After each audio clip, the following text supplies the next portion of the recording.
Welcome back. You're watching PVO News Hour. Let me start by introducing the panel. Member for Banks, Liberal Member for Banks, David Coleman. Appreciate your company. Happy Easter. Thank you, Peter. Shouldn't you be working your electorate? What are you doing here? I have been. Good people of Sky News. Briefly. Just joking, of course. Appreciate your time. Former Liberal Party leader, Dr. John Hewson, thanks for your company as well. Pleased to be here. No better than two people with business experience to talk about this first story. There's been no rate cut from the Reserve Bank, despite widespread expectation that there would in fact be a rate cut and it would hit a new low as a result. But the RBA Governor Glenn Stevens has indicated more cuts are on the horizon, despite concern about Sydney's bubbling housing market. It was seen as a line ball decision, no rate cut. So, no monthly bonus for mortgage holders. Glenn Stevens concerned about a Sydney housing bubble, saying as prices continue to rise strongly, trends have been more varied in other cities. If you're the Reserve Bank, I mean, not only are you going to have a bit of an eye on Sydney and Melbourne housing prices, you're going to say, I wouldn't mind keeping a bit in my back pocket, just in case, things get a bit tougher. One crossbencher says tighter lending rules could help contain a bubble, but says they should spare slower growth cities. You will end up having a situation where Sydney and Melbourne could end up driving policy levers that will have a disastrous effect in the rest of the country. Another potential bubble, the share market, with the already record low cash rate, meaning retirees are looking to boost their income by increasing their exposure to shares. On the other side of the ledger, a sluggish economy compounded by the plunging price of Australia's biggest export, iron ore. Glenn Stevens says further easing of policy, i.e. another rate cut, may be appropriate over the period ahead. They've indicated that they still expect to cut. So the basic story stays the same. Interest rates are effectively at record lows. But in the short term, there's no shot in the arm for the economy. And there's a warning about the long term from 9 different business groups. They say without major political reform, Australia's uninterrupted economic growth for a quarter of a century is in danger. The frustration is with both sides. The recent scenario with the tax white paper, where everybody ruled out the GST before morning tea time, really made it clear that something's got to change. The government says the business groups themselves need to drive the case for reform, citing the privatisation of electricity in New South Wales. I remember seeing lots of ads from the union movement saying why poles and wires shouldn't be sold. I don't remember too many business-funded ads actually supporting the case that Mike Baird put forward. Labor is not backing down from its opposition to Budget 2014. Labor will support reform, which is fair. Labor will fight reform, which is unfair. Budget 2015 won't be nearly as ambitious, which is exactly what the business groups are complaining about. Tom Connell, Sky News, Canberra. All right, let's start with interest rates. John Hewson, in a sense, it sounded from what the Governor was saying that it's really a matter of delaying the inevitable by the sounds of it. Well, as usual, the RBA is just being cute. I mean, they should have put them down faster a long time ago. They're playing catch-up. Now they're in the circumstances where even if they do put them down, it probably won't stimulate activity. So we'll get the king hit on activity. We won't get the stimulus in the broader economy. We perhaps will underwrite to some extent a continuation of the housing bubble in Sydney and Melbourne. So they've really stuffed up the timing, is your point, is it? I mean, if they'd done this a while back, they could have had us having stronger growth now without necessarily then being wedged by the property bubble. They're responding to lagging indicators. I mean, I've been arguing this case now for a long time, 10 years or 15 years. They're always very quick in putting rates up and they hold them up too high, too long. They're slow to bring them down. And, when they start responding to the circumstances in the economy, after those circumstances have occurred, they're chasing it down. I mean, they forget there are lags in these things, even if they work. And we're at the point now where I don't think low interest rates really make that much difference to broad-based economic activity. And so they've got themselves in a pretty difficult circumstance. I know they're looking at putting some sort of quantitative restrictions on lending, some loan evaluation regulations or something to try and slow down the housing bubble in Sydney and Melbourne. But that's probably too late as well. So, I think they're late into the game and playing catch-up. David Coleman, last time that rates did go down, Joe Hockey said that this was good for Australian families. Presumably that means that the decision today is bad for Australian families? No, Peter, obviously I wouldn't agree with that. And I think also, I'm not here to defend the RBA, but let me defend the RBA. I mean, I think in the past couple of decades, we have had, quite strong economic growth across all sorts of cycles, and I think the RBA's independent role in that has been quite valuable. I don't think it's particularly productive for me to sit here and sort of second guess, should they have cut today or not. It was probably a finely balanced decision, I think, is the reading between the lines, but it's a matter for them. What about this argument, away from the reasons in the here and now to cut or not cut? What about this idea that if there is another global downturn, we don't have the monetary policy fat, nor for that matter the fiscal policy room to move in terms of debt or less debt that we once had during the original GFC? Both of those have been hemmed in a little bit, John Hewson. Well, we've heard that sort of argument before from the RBA. I mean, after the GFC, they pushed rates down dramatically, but nowhere near as far as everybody else. As soon as they, saw somewhere some inflationary influence that was never there, they started putting them back up again, and they've been very slow to lower them since. I mean, they're always using that argument about policy capacity to respond. Look, there's an element of that. I think the bigger question, if you want to go global, is that we've never had a world where suddenly the US Fed is going to move from what has been very substantial, quantitative easing, flooding the markets with liquidity, probably underwriting the strength of the stock market and to some extent prospectively the US dollar. They're going to suddenly start to tighten that, put interest rates up in the US, put the dollar up more. I mean, the impact of that on the rest of the world in countries like Australia could be very significant. It's uncharted waters. We do not know. They've never managed a situation like that before, and we don't know how that'll unfold. So you could argue, yes, we need policy capacity, but we may need to do more than we've done.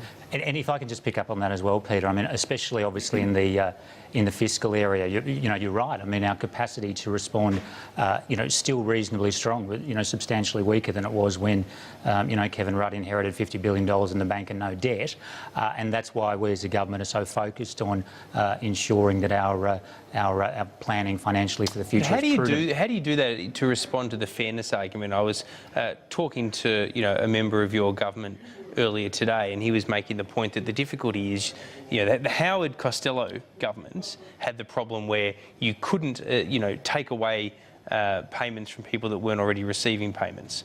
You're in a position now. Oh, sorry, you couldn't give tax cuts to people who weren't already paying tax. So when they were flush with money, that was their problem.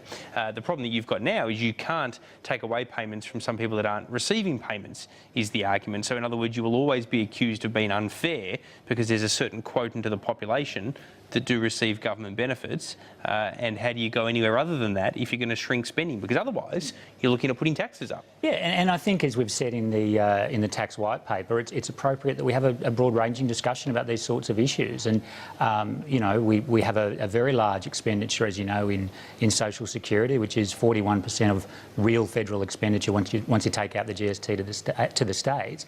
And obviously, a sensible government manages its budget and looks carefully at different areas and makes sure we're spending our money wisely. But is this a wedge for the government, John Hewson? Because, for example, I know that you've talked about superannuation as being something that could be adjusted, but that would just be seen as a tax grab at one level.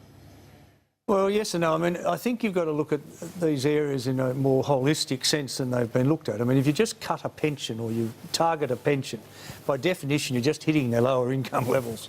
And in that sense, you're going to be seen as unfair unless you're doing more.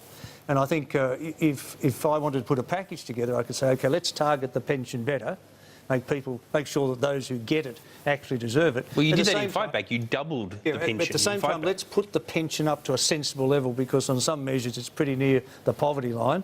At the same time, then, if you look at superannuation tax concessions, which are skewed very heavily in favour of the wealthy, and you adjust those, you've got an age package, which you can explain as a total policy, if you like. One of the difficulties we had with the last budget, I think, is that you just get a co-payment without a health policy, you get university fees without an education policy. Can I ask People can't understand that. Can I ask you as a follow-up, have you ever looked back at the Fightback package and done a sort of where would we be now if we had that in place rather than not? I mean, would we be in a bigger financial hole now because of some of the cuts, or would we be better off because of the larger GST that was more holistic? I think we would have had a significantly different structural economy, and you've got to look at it again in the totality of the whole package, not just the tax part of that package. But there are a lot of elements to, we would have cut in emissions by 20% by 2000, for example. There are a lot of other elements would have given us a completely different world. I mean, we sort of understated the revenue in the fight back package. We knew we'd be criticised and scrutinised by everyone. I always just wanted to be the first Prime Minister to over-deliver, to come in and say, I said I'd give you 10% tax cut, I'm actually giving you 15. That sort of thing. And you should have said you'd give 15, you might have become Prime Minister. Yeah, that's right, maybe. But they didn't believe it. So you get to the level where you say, oh, we'll double pensions as part of the compensation package. People say, oh, you're never going to do that. The politicians don't do that. Yeah. David, you're not allowed, David Coleman, to say that you want to see the GST go to 15% or be as broadly reached in where it applies as John Hewson's fight back package had it. But you are willing to say, presumably, that these are debates we have to have, but Labor aren't prepared to come to the party to have the debate. Yeah, I think there's a couple of really important points on tax reform, Peter. One is tax reform is not about an elegant smokescreen through which to increase taxes. It's about looking at the mix of taxes and saying, is this the best mix we could have? Is this the best mix to drive productivity in the economy? Because ultimately, wealth creation is driven through productivity growth. And so that's a really important point, which is sometimes glossed over. It's not about more tax, it's about a better mix of tax. And the second point is, the Labor Party, when they say tax reform, they mean more tax. Andrew Leigh wrote a famous op-ed in your newspaper in January where he, lamented the demise of the mining tax and the carbon tax. We've got Chris Bowen now very openly calling for increased tax revenue from, super and other places. And that's a very important distinction to make. It's not about more revenue. It is about a smarter targeting of government tax revenues to help the economy grow. I must say that I think that the problem as I look at it today, while we can still cut a bit of fat out of federal expenditure and duplication across departments, and probably in terms of a federation review, eliminate a lot of duplication between the Commonwealth and the states, which will give you lower spending numbers across the country. It's still more a revenue problem in my mind than it is a spending problem. As in we need to therefore have more tax, albeit better targeted. Then what's the most efficient way to do it? Now, commitments are being made by both sides to do something about bracket creep, and obviously that's essential, I think. Secondly, they're talking about doing something about company tax, because our company tax rates are now way out of line with competitive nations. I mean, the UK has moved dramatically, for example. So you can see commitments in terms of rates and scales there.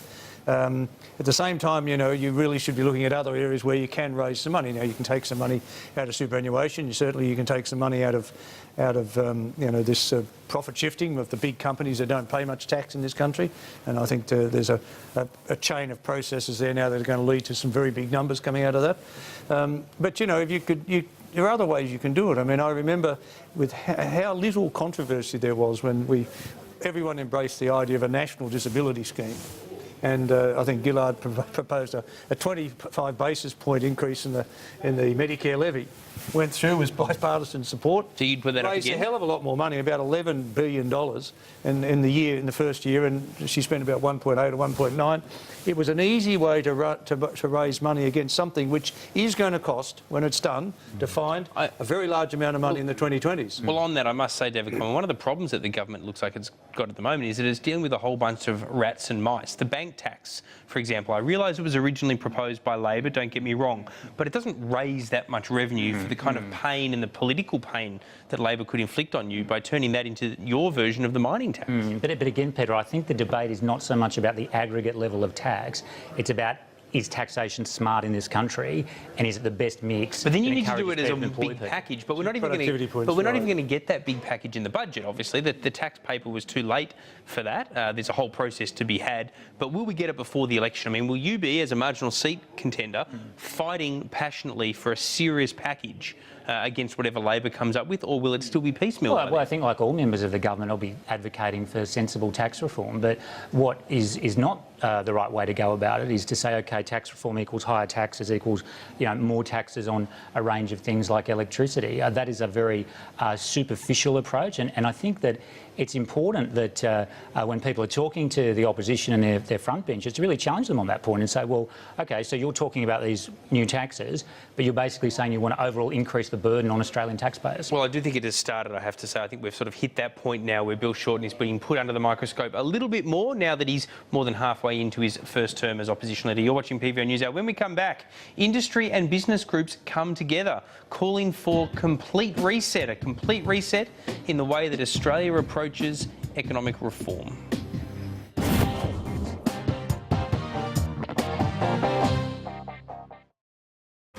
When it comes to healthy eating and losing weight, getting the balance right is the key to your success. Light and Easy's autumn menu offers the perfect balance of taste, nutrition and convenience, with over 100 chef-inspired, dietitian-approved breakfasts, lunches, snacks and dinners. It's the perfectly balanced approach to healthy eating and weight loss, with all the fresh choices you want, the convenience when you need it, and the taste you love. Order your choice of meals now at lightandeasy.com.au. The digital revolution is coming. Success will come to businesses that can best leverage new technologies. So who should you turn to get it right? CPs are certified ICT professionals independently assessed by the ACS, the Professional Association for ICT in Australia. Technology is high stakes. You wouldn't visit a doctor that wasn't registered. Don't risk the health of your business. Demand the ICT professional you can trust. We love your projects. We go nuts for your kitchen painting projects, and we high-five fist pump over your wallpapering the hall project. We love the smell of paint in the morning. We're Inspirations Paint Stores, and we want to help. We have loads of ideas, and together with you, we can do amazing things. And we can't wait to get stuck in. What's your next project? Most guys run from fights because they don't want the answer to the inevitable question that, am I one of the weak or am I one of the strong? Where do I line up in the pecking order? Fighters need that. It lifts them up. It feeds them. It's the truth they gotta have. Have you heard of this gym? Navy Street MMA. It's run by this guy, LV Colino. He's a legendary fighter. As a condition of your parole, you will be completing a rehabilitation program. Dude, I don't have it anymore, man. This is all you got.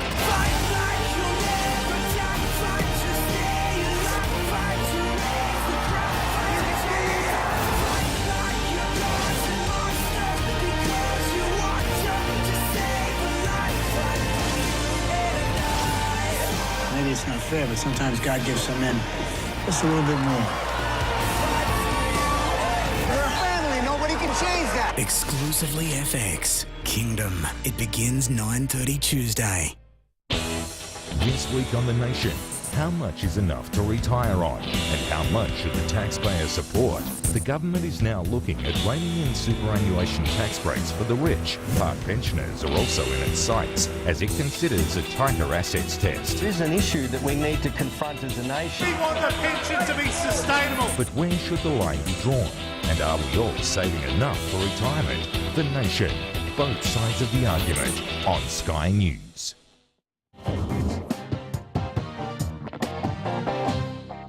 Welcome back. We're going to continue discussing the countdown to the budget and some of the policies that might be in the mix, and indeed whether or not the nation is going to come together in some sort of large-scale reform agenda. We'll see. Who knows? But first, let's get a look at the day's news headlines. 11-year-old Luke Shambrook has been found dehydrated and suffering from hypothermia, but otherwise well after almost 5 days lost in the Victorian bushland. The Reserve Bank has kept the interest rate unchanged at a record low of 2.25%. The move has defied economists' expectations, well, some anyway, who were anticipating a rate cut. The Immigration Minister, Peter Dutton, I want to tease this out with the panel in a moment, says that asylum seekers who convert to Christianity could face more favourable refugee assessments if they do so discreetly. What does he mean by that, David Coleman? If they do so discreetly, he's only just said this on PM Agenda. If you convert to Christianity, but if you do so discreetly, you might get more favourable treatment. Do we have a grab of that particular comment? Let's get that grab up and we'll first show it to you so we can give you a little bit of context about what he had to say and get your reaction to it. If people have converted to Christianity, if they're doing it in a quiet, discreet way, that might have a different outcome, for example, than if somebody was doing it to make a statement to try and block their return to their country. okay, in fairness to him, it's the distinction between if somebody's doing it quietly and discreetly versus making a big deal of it as a way of trying to get entry. Well, that puts a slightly different light on it. Yeah, and look, that's the first time I've seen those comments, and I think what the minister's getting at there is just the whole concept of fairness in the application process and people behaving in a forthright fashion. Reminds me of a West Wing episode, actually. There was a West Wing episode where the President was testing the veracity of claims of Christian asylum seekers. Well, and I think obviously, Peter, the key point in relation to Nauru is that the boats have stopped, and as a consequence, the number of asylum seekers is declining over time, and that's great because it means less people in detention, and we obviously take very seriously any allegations of unlawful behaviour in those detention centres. All right, I want to get your reaction to this one, John Hewson. Opposition leader Bill Shorten says that his party will support economic reform proposed by the government as long as it's fair. It comes after industry and business groups have joined forces calling for a complete reset in the way that Australia approaches economic reform. The so-called Group of Nine have released a joint statement calling on all sides of politics to govern in the tradition of the reform giants like Hawke, Keating, Howard and Costello. Do you think the times have changed that much, John Hewson, or do we have rose-coloured glasses when we look back at that period? I remember a lot of contestation during those periods. Yeah, look, if you think back to Howard in 98, he really had his back to the wall and he needed to demonstrate some backbone in terms of policy formulation. Business community were expecting reform. He gave them the GST, nearly lost that election, and then implemented it particularly badly and created a lot of the problems we've got today. I do think that I understand why the business community is doing this, and I didn't like the answer when I think it was the Prime Minister came out and said, well, the business community should tell us what they want to do. I mean, that's not going to work. It's not a homogenous thing. Didn't work for Swan. I mean, Swan had a tax summit, business community, you want some tax concessions, you tell me how you're going to pay for them. Those things don't work. We're looking for leadership from the government, and I think you've just got to reset the whole narrative. What's our objective? And picking up on David's point before, I would like to see an objective like, let's try and double national productivity in the next 10 years, and then let's look at what reform is required right across the board to do that, in education and training, in tax, in federation review, in industrial relations and so on. That's the way to do it, and pull it together as part of an overarching narrative. Each element of policy's got its role to play. That'll flush Shorten out pretty quickly, and I think you can have a sensible discussion in that context. Yeah, and I think just to pick up on that point, Peter, I mean, obviously these statements from business groups calling for strong focus on economic reform and so on are welcome. The reality is that this is a government that's been extremely successful in implementing economic reform, nowhere more so than in the free trade agreements that we've closed with China, Japan and Korea. But do you expect business to be there with you toe-to-toe? I mean, you're a former senior executive at Channel 9. I mean, business can't be partisan, you know that.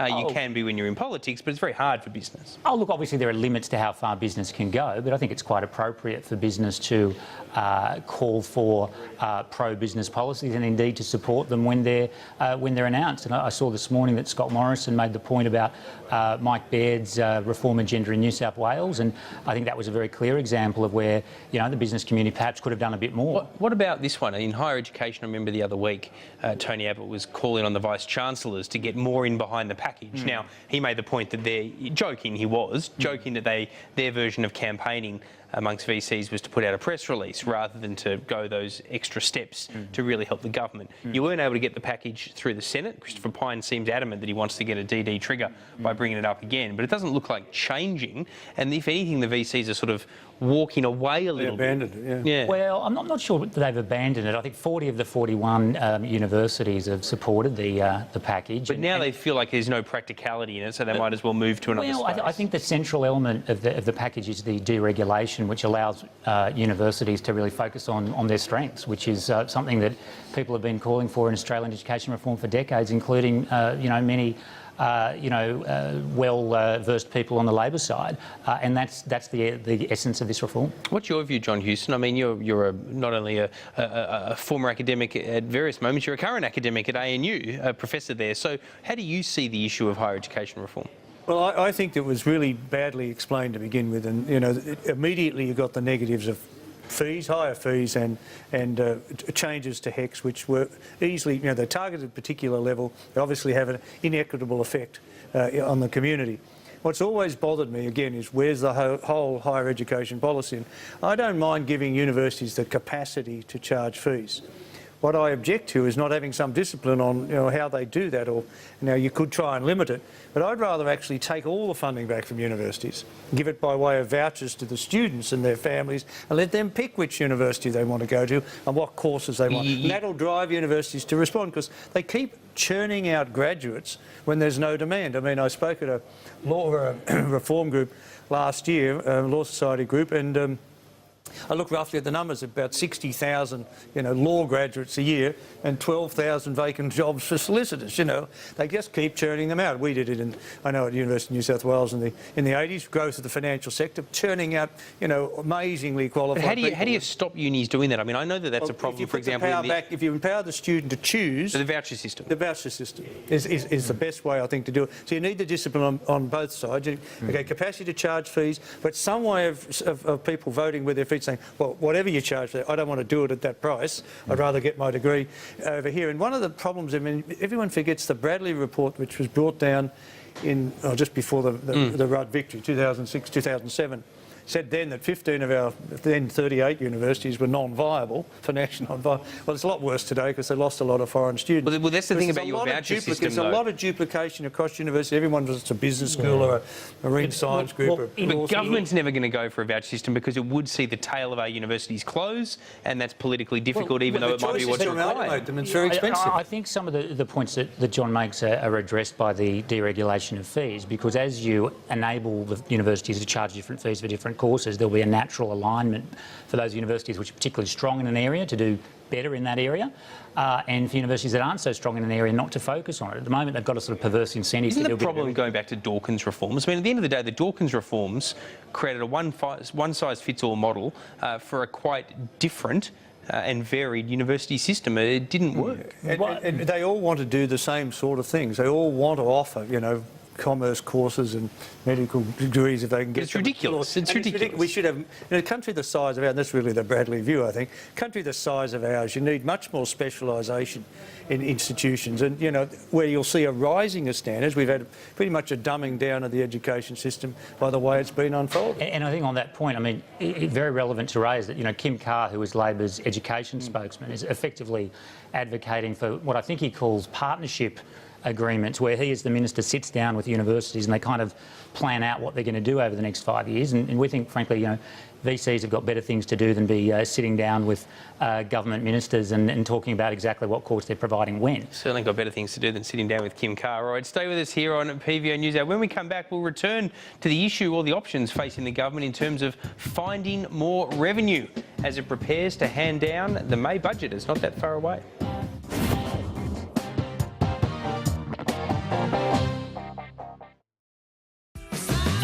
That's my husband, Tony. He's just discovered Uncle Toby's oats are a natural source of protein and that they're a superfood. Did you know that Uncle Toby's oats with milk are naturally rich in protein, which helps build muscles, and they're a superfood? You can tell I eat them every day. So modest. Uncle Toby's Oats, the naturally rich in protein superfood that's news to some.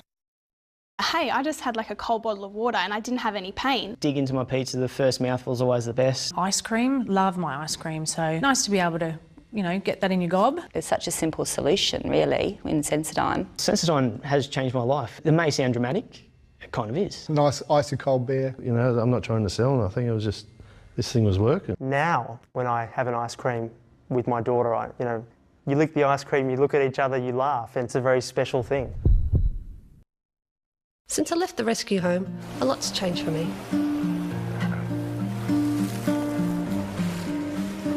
I rescued Lily, but sometimes it feels like Lily rescued me.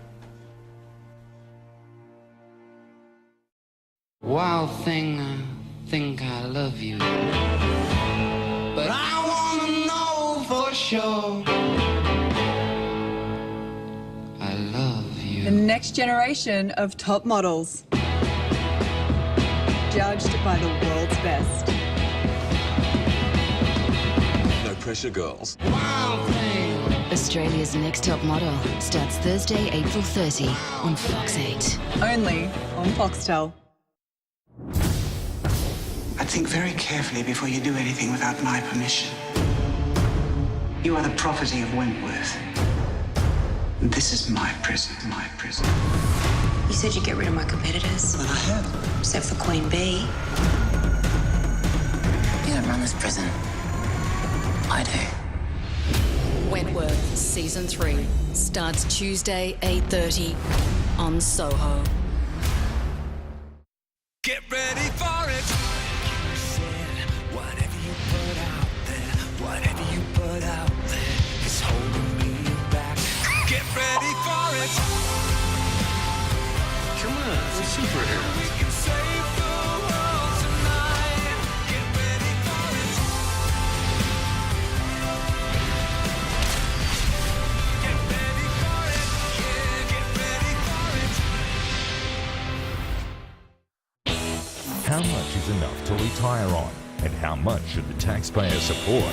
The government is now looking at reining in superannuation tax breaks for the rich. Part pensioners are also in its sights. The Nation on Sky News.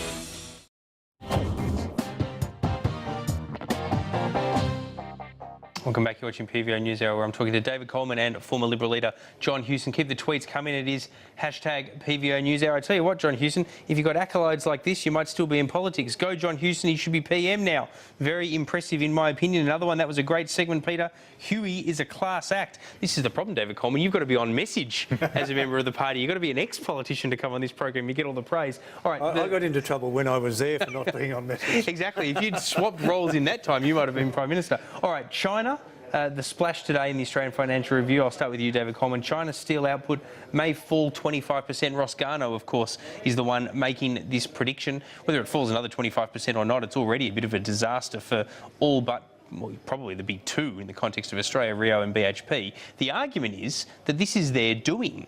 That they are, in a sense, trying to price the others out of the market by flooding supply. Do you buy that? Look, I'm not an expert in the iron ore market, Peter, but what you and Julie Bishop. Well, no, but what I would say is that it is obviously a volatile space. The price bounces around, very substantially from year to year, and I'm sure that these companies, plan for those changes. It's a killer for the budget, though, isn't it? I mean, if the forward estimates reflect where it's gone rather than where it was, Howard had a massive mining benefit. So did Wayne Swan for most of his time, not at the very end.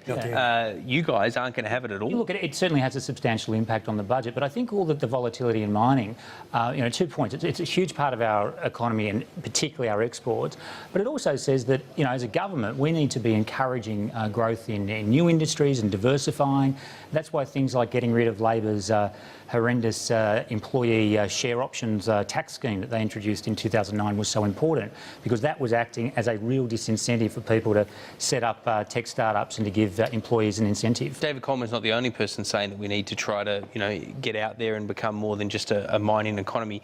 Bill Shorten said something like that, but he went too far. He said that we have to move away from our dependence on mining. That's not realistic, is it, John Hewson? I mean, upward of 20%.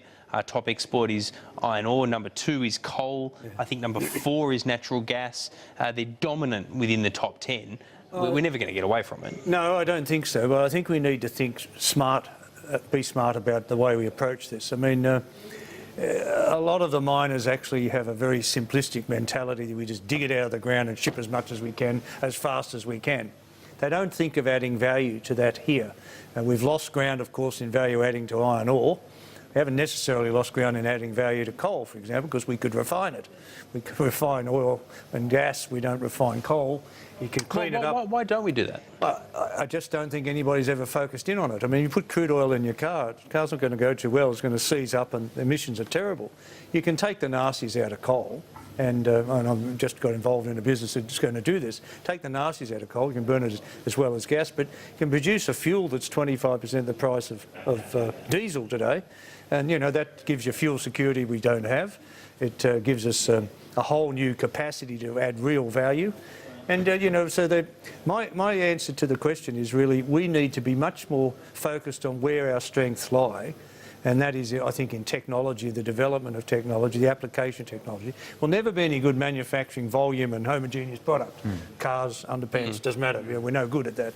But if something that's brain-based or brand-based, or it's got that design element to it, can give us a viable manufacturing business, and we can spin off a lot of other value-adding activities. And I've heard Bob Hawke recently saying we should actually take a serious look at uranium and adding value. Well, I strongly agree with that. I mean, why don't we do that? I mean, politics is always an issue. Well, Joe Weatherall in South Australia is actually having a real... He's moving in that direction a bit. Actually get some objective views on this. I think that's very important. I think more broadly on this issue of industry focus and specialisation and so on, I mean, the reality is there's only so much the government can do to determine how the world economy and Australia's involvement in that develops. A lot of that occurs through business, and what government can do is sensible things like not putting on stupid taxes like the mining tax, like promoting a sensible environment for workers and employers to work in, and for making sure we've got smart and sensible taxes. But if we were to sit here now and predict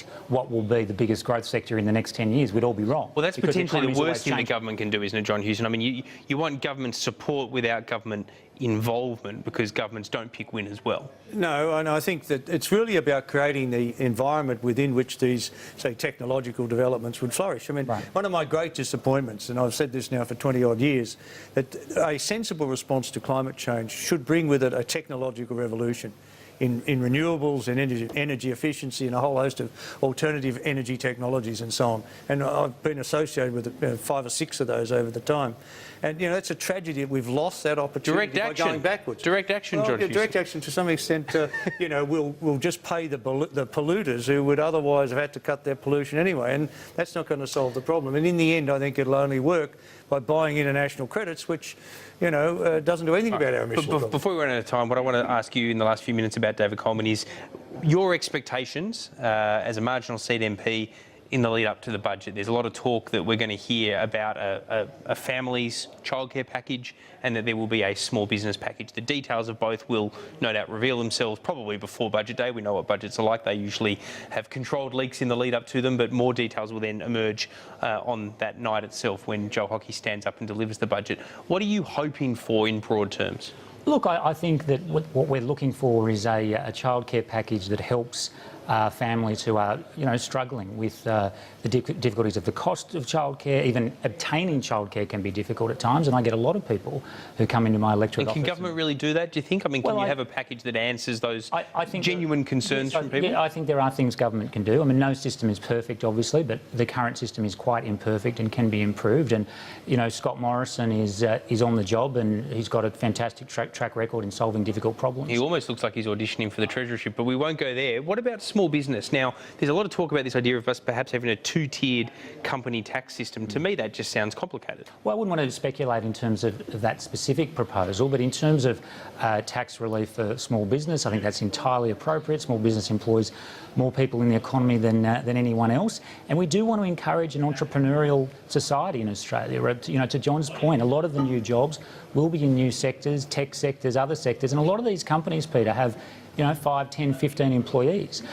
And we want to encourage these businesses. And that employee share scheme issue, which I talked about before, that is a very black mark on Labor's record, because it shows a fundamental misunderstanding of how the start-up economy works, and it was exactly the wrong approach. And we are almost out of time, but John Hewson, a quick reaction from you. There is speculation that there could be a 2-tier taxation system. Is there any merit in that? Look, we had one once before, I think, and we got rid of it. But I can see that that's probably what they'll do, and they'll commit to lower the company tax rate overall and the tax on small business more. Just on childcare, my wife, a noted Labor voter, says to me every time, if the first politician to lean forward into the microphone and say free childcare will be in office forever. But how do you fund that? How do you fund that? Not the substance of the policy, but the point is it's a very, very big issue in the community. So I do think you'll see childcare. I do think you'll see the 2-tier corporate tax. And I think you'll see some other infrastructure spending. That'll be the expenditure side, a few minor cuts. And the issue is how it's going to be funded in superannuation, or probably lowering the threshold on the GST on foreign purchases from 1,000 to, I don't know, $20, something like that. It's got a lot of money in it. All right. Medicare levy. There's a lot to talk about. We will continue doing it. I'll get you back on Australian Agenda soon, hopefully. John Houston, always a pleasure chatting to you. David Coleman, same to you. Appreciate both your company today on PVO News Hour. Thanks.